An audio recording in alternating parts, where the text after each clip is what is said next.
Magandang araw po, itong Landas ng Pag-asa. Ako si Glenn. Sa mabuting balita ng ating Panginoon para sa araw na ito, nilinaw ni Jesus na hindi siya sang-ayon sa diborsyo. Ang wika niya, kaya lamang nagkaroon ng diborsyo ay dahil sa katigasan ng ating ulo. Dinagdag pa ni Jesus, ang pinag-isa ng Diyos ay huwag paghihiwalayin ng tao. Malinaw. Kaya anong bahagi ng pangungusap na ito ang hindi natin nauunawaan? At hindi ba nauunawaan o ayaw unawain? Kung di ako nagkakamali, bukod sa Vatican, Pilipinas na lamang ang tanging bansa na hindi legal ang diborsyo. Ano naman?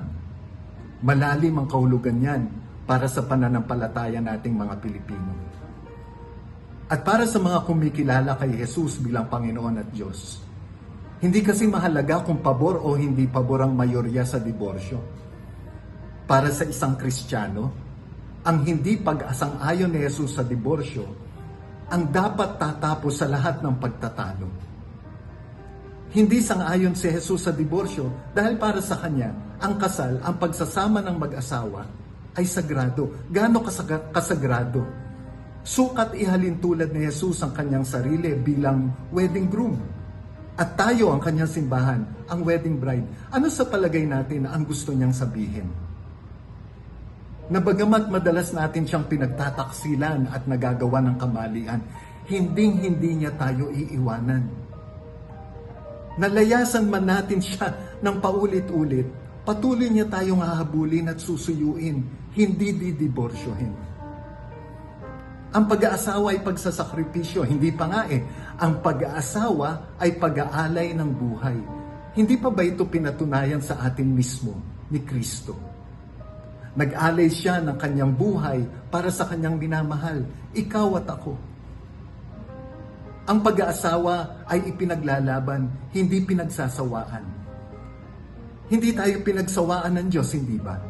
Hindi tayo isinuko ng Diyos, hindi ba?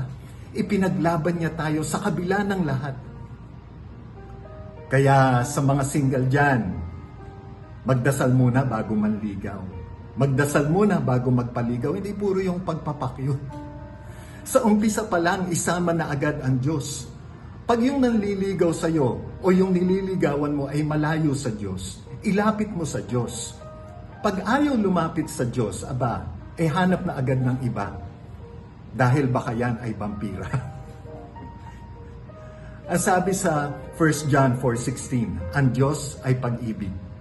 At ang sino mang nananatili sa Diyos ay nananatili sa pag-ibig. Again, madali itong intindihin. Ang problema, we complicate things.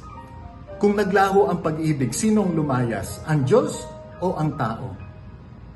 Kaya, kung kailangan nating ang ating pagsasama ay maayos, kailangan nating ibalik ang Diyos. Alam ko at alam nating hindi ganon kadali. Pero kung tutuusin, ganon lang dapat kasimple. Ito ang mabuting balita. Pasalamat na lamang tayo at tutol ang Diyos sa diborsyo.